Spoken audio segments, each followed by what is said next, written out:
Hey everyone, Tony G here. So in today's video, we're going to be discussing the adductor or the inner thigh foam rolling, okay? Now, you can do this with a larger foam roller. However, I have found that it tends to be a little bit more difficult. So this is one of the areas where you want to maybe potentially use the smaller foam roller. Now, if you do have a larger one, you can do it. You're just going to have to play around with it to kind of figure out what works well for you.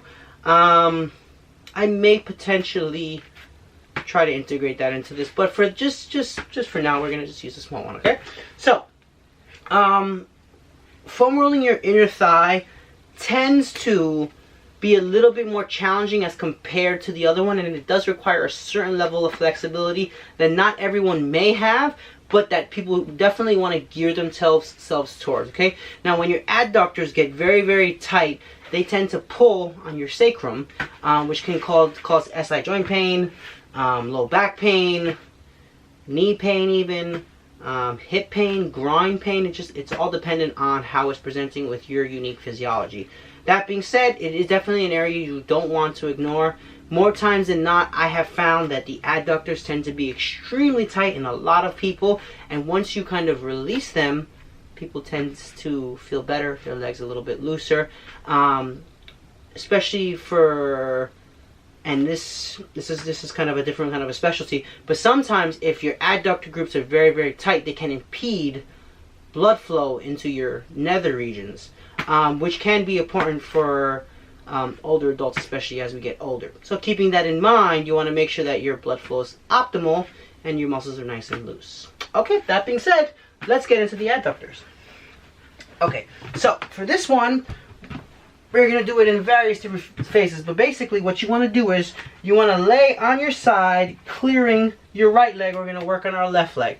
Now, if your leg is bent, it's going to be a lot less tension than if your leg is straight, because that can actually cause tension through the adductors. So you want to start fairly calm. We're going to put everything a little bit into an angle here, and we're just going to roll back and forth. Okay? Now, currently, my right leg is down, and I'm just relaxed. I'm just kind of swaying back and forth, okay?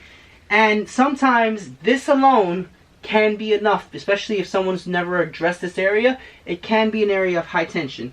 However, if let's say you're doing this and you feel like it's loosened up, and sometimes you gotta adjust and get a little bit higher on the thigh, what you can do is you're gonna drop your right leg here, and you're gonna come up into a plank position and just send all the force into your left leg. Just rolling back and forth, working on releasing that musculature, trying to keep the knee bent, and just working out the leg. Now again, remember, if as you're doing this you start getting numbness, tingling into your leg, stop. This is not appropriate. You could be compressing a nerve, and you don't necessarily want to do that. Because too much compression through a nerve can actually kill the nerve, and then you have all sorts of other issues. But okay, the same is true kind of as the IT band as well as the quadriceps. If you were doing this and you found an area with high tension, you can kind of hang out on that area, just apply pressure and do some small oscillations to help release that area. Coming on and time. Okay, that was 1 minute and 30 seconds. So we're going to switch sides now. Go to the other side.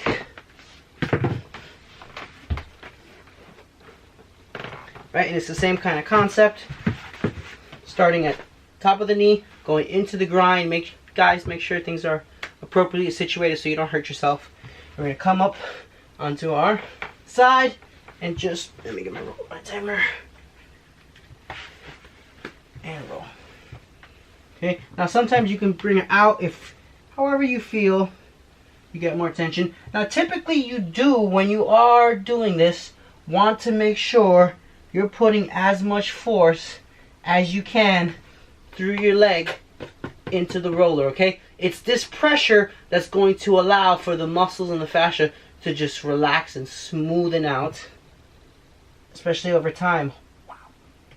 Okay, so my inner thigh on the right side is not happy with me.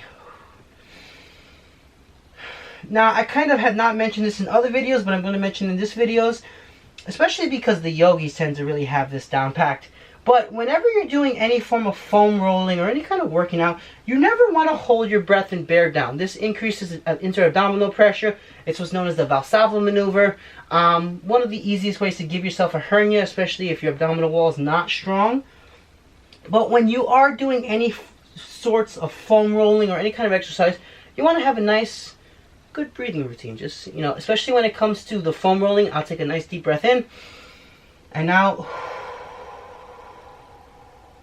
especially if I get into very stiff areas. Now, sometimes just breathing into the tension can often help to offset the discomfort that we feel. And time, okay? That being said, give that technique a try, right? Especially if you're working with the inner thighs. This tends to be the hardest one. Take some practice, but I'm sure you'll get there, okay? As always, everyone, please make sure to hit the like and subscribe button, and I'll see you in the next video.